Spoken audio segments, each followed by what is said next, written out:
Hello friends, welcome back my YouTube channel अभी education hub.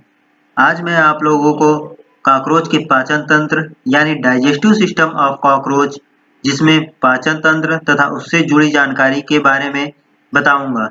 तो पूरी जानकारी के लिए आप मेरा पूरा वीडियो लास्ट तक ध्यान से देखिए और अभी तक मेरे चैनल को सब्सक्राइब न किए हो तो प्लीज़ सब्सक्राइब जरूर कर लीजिए और बेल आइकन दबाना न भूलें, जिससे समय समय पर आपको नोटिफिकेशन मिलती रहे। तो चलिए शुरू करते हैं।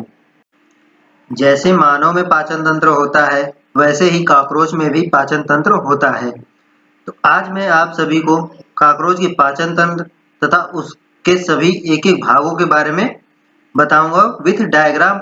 और डायग्राम में मैंने सभी भाग पाचन तंत्र के सभी भागों को एक एक करके मार्किंग कर दी है, जिससे आपको आसानी से समझ में आ जाएगा। Digestive system of cockroach. Digestive system of cockroach में मेनली दो भाग होते हैं।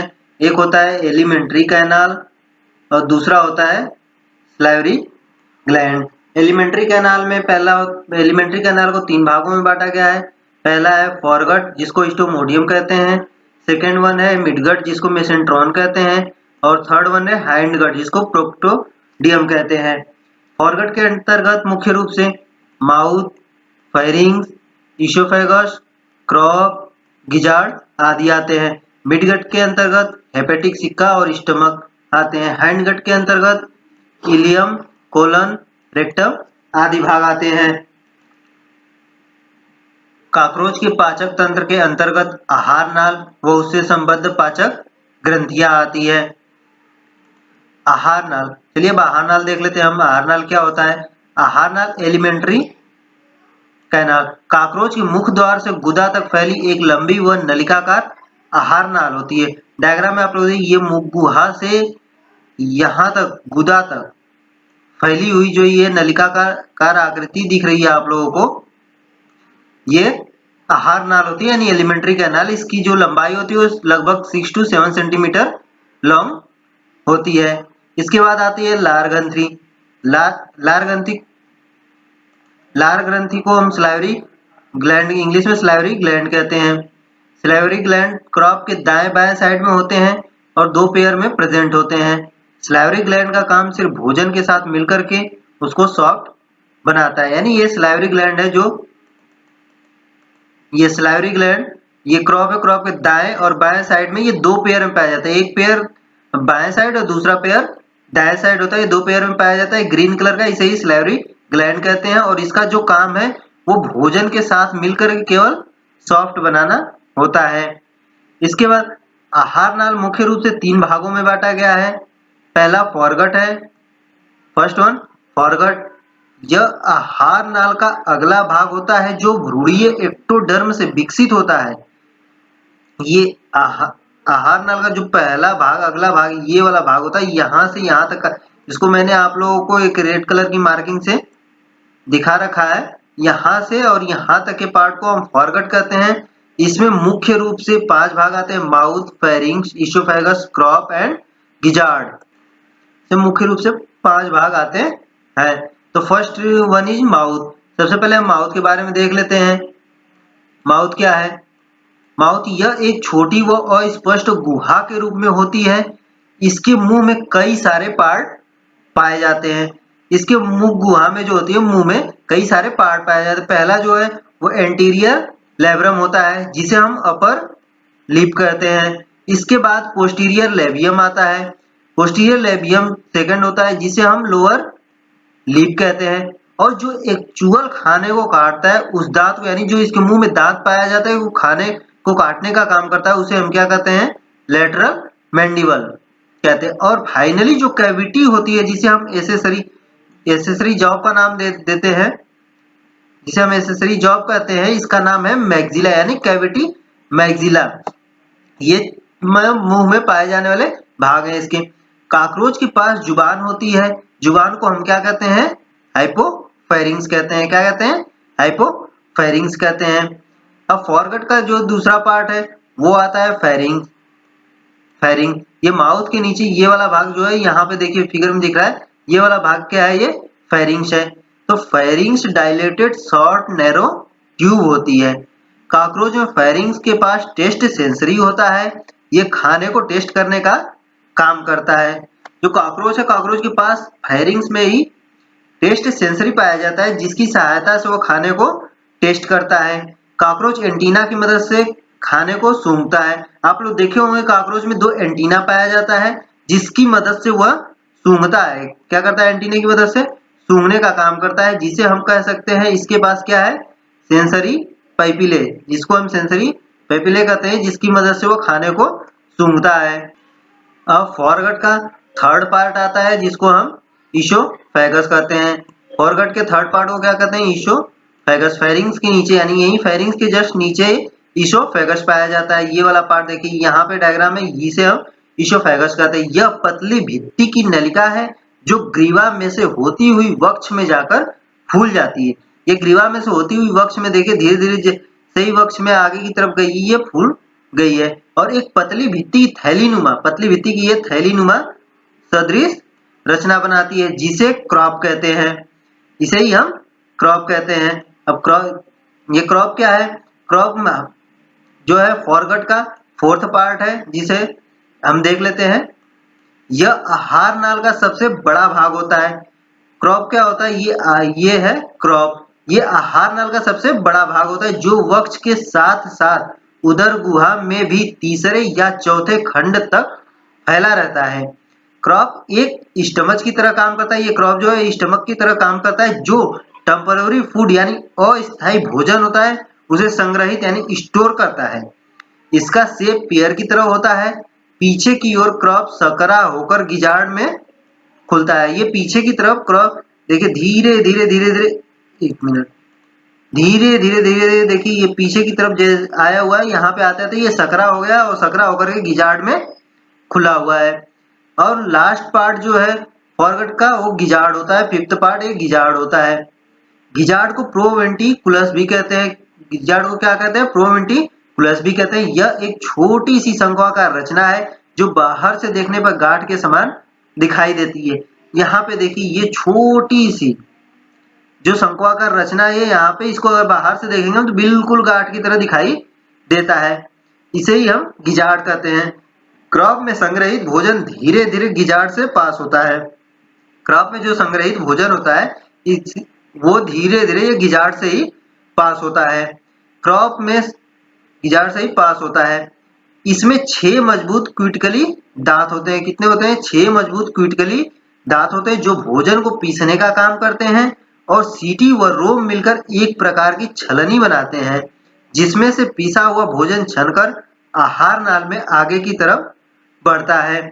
तो इसमें जो गिजार्ड है, गिजार्ड में 6 क्यूटिकली मजबूत दांत पाए जाते हैं, जिसकी सहायता से भोजन को पीसता है।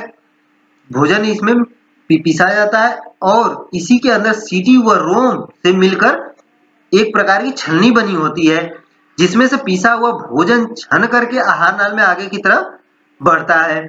और यहीं पे हमारा फॉरगट इंड हो जाता है। गिजार्ड पे हमारा फॉरगट इंड हो जाता है, यानी कि हम माउथ से और ये गिजार्ड तक के पार्ट को हम फॉरगट कहते हैं, और यहीं गिजार्ड के पास ही हमारा फॉरगट इंड हो जाता है। और यहाँ से अब हमारा मिडगट शुरू हो जाता है, यानी मिडगट यहाँ से यहाँ तक के पार्ट को, जो मालपीघियन ट्यूब्यूल पाई जाती है यहाँ से और ये गिजार्ड तक के पार्ट को हम क्या कहते हैं? मिडगट। ये ग्रीन कलर से जो मैंने मार्किंग कर रखी है, इसे ही हम मिडगट कहते हैं। तो अब हम मिडगट के बारे में देख लेते हैं, जो कि आहार नाल का सेकेंड भाग है। ये मिडगट आहार नाल का सेकेंड भाग है। मिडगट यह आहार नाल का मध्य भाग होता है। ये मध्य में पाया जाता है। यह पतला सकरा व समान मोटाई की नलिका के रूप में होता है। मिडगट में भोजन के पाचन के साथ साथ पचे हुए भोजन का अवशोषण भी होता है। यानी मिडगट में ही जो है ये पतली नलिका की तरह एक समान मोटाई में होता है, और इसे यहीं पे हमारा ये स्टमक भी होता है, और इसी में भोजन का पाचन होता है। और भोजन का पाचन के साथ साथ बचे हुए भोजन का अवशोषण भी मिडगट में ही होता है। इसी में मिडगट में ही होता है। मिडगट में 2 पार्ट मेनली होते हैं, एक हेपेटिक सिक्का होता है और दूसरा स्टमक होता है। तो हेपेटिक सिक्का के बारे में हम देख लेते हैं। हेपेटिक सिक्का क्या है? यह 8 पतली नालाकार रचनाएं होती है। यहाँ पे एक नली की जैसे ये रचनाएं जो दिख रही हैं, ये 8 की संख्या में होती है। जिसे थीन ट्रांसपेरेंट ब्लाइंड ट्यूब्यूल भी कहते हैं। अब पहले जान लेते ब्लाइंड ट्यूब्यूल किसे कहते हैं। ब्लाइंड ट्यूब्यूल उसे कहते हैं ऐसे ट्यूब्यूल जिसका एक सिरा बंद होता है और दूसरा सिरा खुला होता है, मतलब एक सिरा खुला होगा और दूसरा सिरा बंद होगा, उसे हम ब्लाइंड ट्यूब्यूल कहते हैं। यह फ्लावरिंग लाइक स्ट्रक्चर में अरेंज होते हैं। हेपेटिक सिक्का का मुख्य कार्य डाइजेस्टिव एंजाइम को रिलीज करना है, जिससे भोजन को पाचन में सहायता मिलती है। ये हेपेटिक सिक्का का जो मुख्य कार्य है, ये फ्लावरिंग लाइक स्ट्रक्चर में अरेंज होता है और इसका मुख्य कार्य जो होता है वो डाइजेस्टिव एंजाइम को रिलीज करता है, जिसकी सहायता से भोजन को पचने में मदद मिलती है, जिसकी सहायता से भोजन को पचने में मदद मिलती है। और ये आगे जाके स्टमक से होते हुए ये मालपिघियन ट्यूब्यूल पे एंड हो जाता है, यानी मिड गट हमारा जो है मालपिघियन ट्यूब्यूल पे एंड हो जाता है। और यहाँ से हमारा आहार नाल का थर्ड पार्ट शुरू होता है, जिसे हम हाइंड गट कहते हैं। अब हाइंड गट के बारे में हम जान लेते हैं। जो आहार नाल का थर्ड पार्ट है, ये हाइंड गट यहाँ से शुरू होता है। हाइंड गट यह आहार नाल का मध्यांतर से पीछे गुदा तक फैला भाग होता है। यह आहार नाल का जो थर्ड पार्ट है, यहाँ से मालपिघियन ट्यूब्यूल से यानी मध्यांतर से यहाँ पीछे गुदा तक फैला हुआ, यानी रेक्टम, यह गुदा तक फैला हुआ जो भाग है, इसे हम हाइंड गट कहते हैं। हाइंड गट के अगले सिरे पर, इसके अगले सिरे से 100 से 150 की संख्या में पीले रंग की पतली व धागों के समान कोमल रचनाएं निकलती हैं। यह आपको पीले रंग की जो यहाँ पे अगला सिरा जो हाइंड गट का यहाँ स्टार्टिंग पॉइंट है, यहाँ पे जो है धागे के समान कोमल पतली रचनाएं दिखाई देगी, एकदम बिल्कुल धागे के समान। इसकी संख्या जो होती है वो 100 से 150 के बीच में होती है। और ये धागे के समान जो रचनाएं आपको दिख रही है, इसको हम मालपिघियन नलिकाएं कहते हैं, यानी मालपिघियन ट्यूब्यूल्स कहते हैं। इसे हम मालपिघियन ट्यूब्यूल कहते हैं। पाचन में इसका कोई रोल नहीं होता है, ये केवल उत्सर्जन से संबंधित होते हैं। मालपिघियन ट्यूब्यूल्स का पाचन में कोई रोल नहीं होता। इसका वनली काम क्या है, वो एक्सक्रिएशन का है, यानी उत्सर्जन से संबंधित, यानी उत्सर्जन करना, एक्सक्रिएशन करना। मालपिघियन ट्यूब्यूल का बस इतना ही काम है। अब हाइंड गट को निम्नलिखित भागों में बांटा जाता है। पहला है इलियम, दूसरा कोलन, तीसरा रेक्टम, यानी हाइंड गट को 3 भागों में बांटा गया। ये पहला क्या है, इलियम, दूसरा कोलन और तीसरा रेक्टम। तो सबसे पहले हम इलियम के बारे में जान लेते हैं। इलियम क्या है। इलियम सबसे पहला पार्ट जो हाइंड गट का है वो इलियम। यह एक तरह की छोटी आंत होती है। इलियम को हम छोटी आंत भी कहते हैं। यह एक छोटी और पतली नलिका होती है। यह भोजन के पाचन के बाद भोजन को एब्जॉर्ब करता है। इलियम जो है यहाँ पे, ये देखिए यहाँ पे ये इलियम है। यह छोटी आंत भी इसे कहते हैं। यह छोटी और पतली नलिका के समान होती है। यह भोजन के पाचन के बाद भोजन को एब्जॉर्ब करना, यानी इलियम भोजन को एब्जॉर्ब करने का काम करता है। सेकेंड वन आता है कोलन। कोलन को यह बड़ी आंत होती है, इसे हम कुंडलित और चौड़ी नलिका कहते हैं। इसका कार्य ज्यादा पानी एब्जॉर्ब करना होता है। ये देखिए यहाँ पे ये कोलन होता है, यहाँ पे ये कोलन होता है, इसे हम बड़ी आंत भी कहते हैं। इसके अंदर यानी भीतरी दीवार पे जो है वो झुर्रियां पाई जाती हैं। झुर्रियां, इस वजह से इसे हम कुंडलित व चौड़ी नलिका कहते हैं। इसका जो कार्य है वो ज्यादा पानी को एब्जॉर्ब करना, यानी एक्स्ट्रा जो पानी होता है उसको एब्जॉर्ब करता है। कोलन जो है एक्स्ट्रा पानी जो होता है उसको एब्जॉर्ब करने का काम कोलन करता है। थर्ड वन आता है रेक्टम। रेक्टम को ही हम मलाशय कहते हैं हिंदी में। यह हाइंड गट का आखिरी भाग होता है, यानी हाइंड गट का जो आखिरी भाग होता है वो रेक्टम यानी मलाशय आखिरी भाग होता है। यहीं पे हाइंड गट एंड हो जाता है। यही रेक्टम जाकर के एनस में खुलता है। यही रेक्टम जो मलाशय है वो जाकर के एनस में खुलता है। रेक्टम का कार्य क्या है। रेक्टम का कार्य यह है कि मल पदार्थ का अस्थायी भंडारण करना, यानी मल पदार्थ जो है उसका अस्थायी भंडारण करना है। रेक्टम यानी मलाशय में ही भंडारण यानी स्टोर होता है टेम्पररी फीकल मैटर का जो है वो रेक्टम में स्टोर होता है। और अंत में एनस से मल पदार्थ यानी फीकल मैटर शरीर से बाहर आ जाता है। यानी अंत में लास्ट में एनस के थ्रू फीकल मैटर यानी मल पदार्थ जो होता है मलाशय में से होकर के एनस में के थ्रू शरीर से बाहर हो जाता है, शरीर से बाहर हो जाता है। तो इस प्रकार से काकरोच के पाचन तंत्र या डाइजेस्टिव सिस्टम या आहार नाल के बारे में बताया। आई होप आप लोगों को अच्छी तरह से समझ में आ गया होगा। अगर दोस्तों काकरोच का डाइजेस्टिव सिस्टम पसंद आया होगा तो प्लीज वीडियो को लाइक कर दें, शेयर कर दें और चैनल को सब्सक्राइब कर देना। कमेंट में जरूर बताइएगा कि वीडियो आपको कैसा लगा। धन्यवाद।